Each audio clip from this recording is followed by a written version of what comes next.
Good morning, नमस्कार, आदाब, सत श्री अकाल।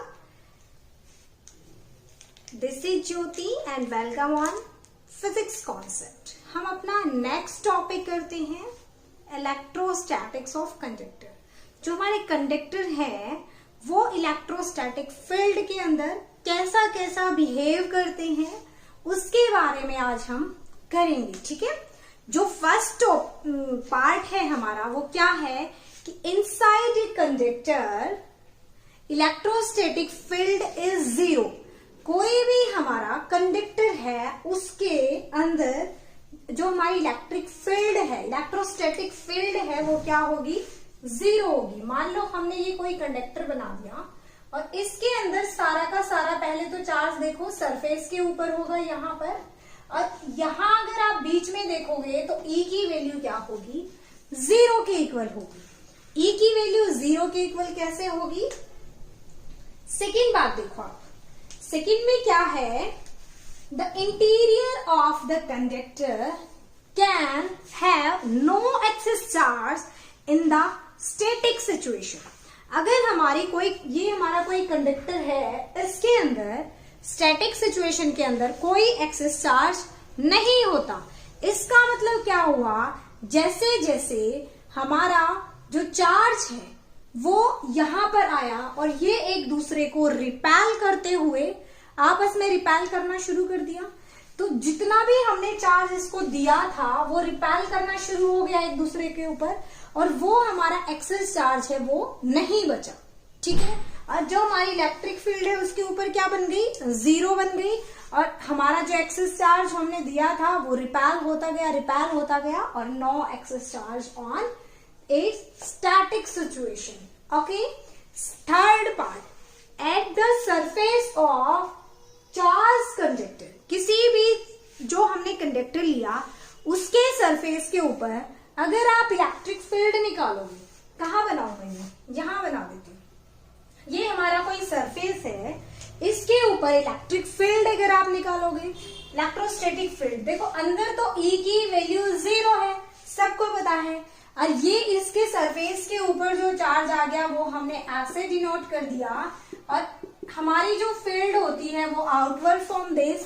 अगर हम देखें कि इसकी वैल्यू किसी भी पॉइंट के ऊपर अगर आप निकालोगे तो नॉर्मल वेक्टर बनता है, और नॉर्मल वेक्टर क्या बनता है भाई? 90 डिग्री का एंगल बनता है जो इसकी डायरेक्शन को बताएगा। अगर हम एज्यूम कर लें कि ये जो हमारी इलेक्ट्रिक फील्ड है वो नॉर्मल वेक्टर नहीं बनाकर कोई एंगल से बना रही है, अगर हमने इसको यहाँ पे एज्यूम कर लिया और ले लिया, ये हमारी बन गई E, और ये बना रही है थीटा एंगल से। अब इसको इधर रोटेट करा दो, एक कंपोनेंट्स इधर रोटेट करा दो, तो यहाँ इधर कंपोनेंट को रोटेट कराया, क्या बन गया? E cos ऑफ थीटा, और इधर कराओगे तो E sin ऑफ थीटा। और ये हमारे जो कंपोनेंट्स हैं हमने रिजोल्व कराए हैं। रिजोल्व कराने के बाद ये आपस में, मान लो ये चार्ज था यहाँ पर प्लस, और ये रिजोल्व कराने के बाद इस डायरेक्शन में आया, यहां से फिर से ऐसे ही थीटा एंगल से लगा, और ये ऐसे गया, फिर इस डायरेक्शन में, फिर इस डायरेक्शन में। मतलब क्या हुआ? जो इलेक्ट्रोस्टैटिक फोर्स था वो लगना शुरू हो गया, प्लस चार्ज के साथ साथ वो घूमना भी शुरू हो गया, वो ऐसे ऐसे ऐसे से घूमना शुरू हो गया इसके ऊपर। ठीक है, और ये तो हमारा किस पे था? स्टैटिक पोजीशन पे था, तो घूमना शुरू हो गया, तो वो गलत पॉइंट हो गया ना हमारे लिए। तो इसका मतलब जो हमारी E की वैल्यू थी वो कहाँ होनी चाहिए? ये हमारा E cos ऑफ थीटा पूरा 1 होना चाहिए, तब ये हमारा काम करेगा। और 1 कब होगा? सॉरी, 0 होना चाहिए। 0 होगा तो ये क्या बन जाएगा? E cos of theta is equal to 0 बनना चाहिए, और थीटा अगर 90 डिग्री होगा तो ये हमारा क्या बन जाएगा भाई? 0 बन जाएगा। और 90 डिग्री होगा तो इसका मतलब हमारी डायरेक्शन ही हमने गलत ले ली थी। डायरेक्शन क्या होनी चाहिए थी? नॉर्मल टू दैट सरफेस, या फिर 90 डिग्री ऑफ दैट सरफेस। मतलब आप क्या कह सकते हो जनरली? फर्स्ट बात कह सकते हो कि inside the conductor electrostatic will be zero. Second बात क्या कर सकते हो? एक्सेस चार्ज नहीं होगा इसके ऊपर कहीं पर भी।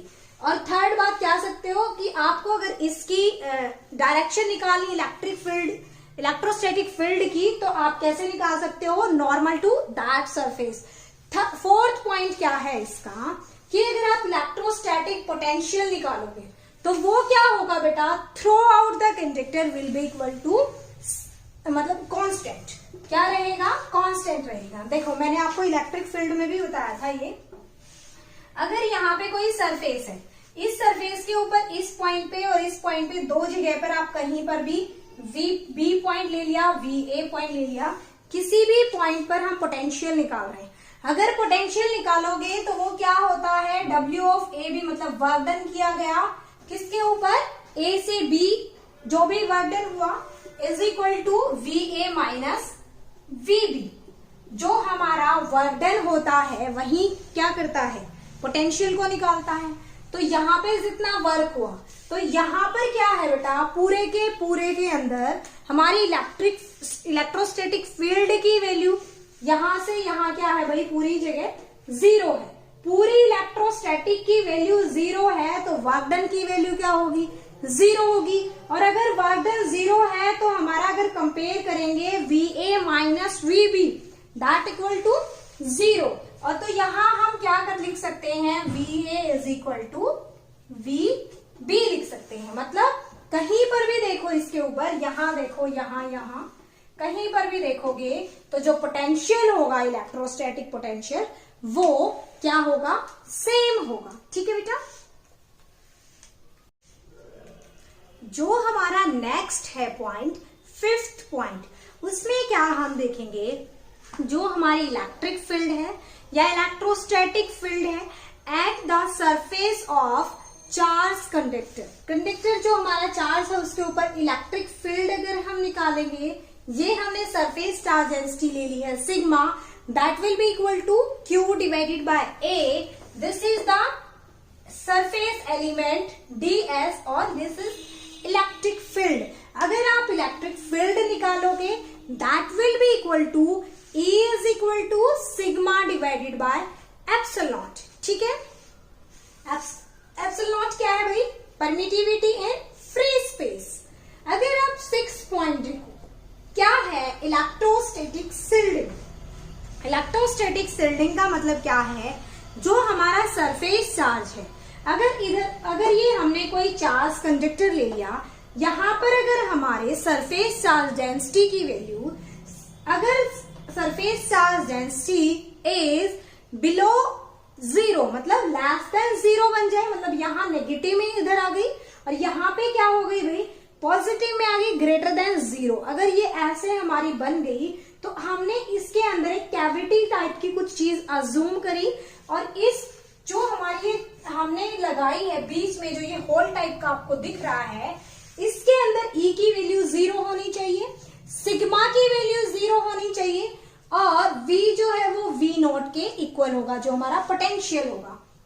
देखो एक ऐसी कैविटी जिसके अंदर इलेक्ट्रिक फील्ड की वैल्यू जीरो बन जाए, कोई कैविटी ऐसी जिसके अंदर फील्ड की वैल्यू जीरो बन जाए, उसी को हम बोलते हैं इलेक्ट्रोस्टैटिक शिल्डिंग। ठीक है, नेक्स्ट जो पॉइंट है हमारा 7th point, that is sigma is inversely proportional to the R। इसमें क्या बोलोगे कि जो हमारा सिग्मा है यानी हमारी सरफेस चार्ज डेंसिटी है, वो हमारी R यानी रेडियस, अगर हमने ये कोई स्फीयर टाइप का या फिर कोई ऐसा मटेरियल ले लिया जिसकी हम रेडियस निकाल सकते हैं, तो वो उसके रेडियस के इनवर्सली प्रोपोर्शनल होगी। जैसे जैसे रेडियस इंक्रीज होगा हमारी सिग्मा की वैल्यू डिक्रीज होगी, अगर सिग्मा इंक्रीज हुआ तो आर की वैल्यू डिक्रीज होना शुरू हो जाएगी। तो मोस्ट प्रोबेबली आर तो जो रेडियस होता है वो हमारा फिक्स रहता है, तो जो हमारी सिग्मा की वैल्यू है वो चेंज किसकी वजह से होगी,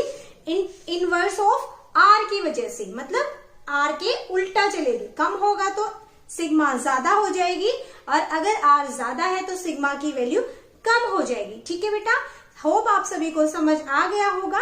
अगर वीडियो अच्छी लगे तो लाइक शेयर सब्सक्राइब आप कर सकते हैं। Thank you for watching.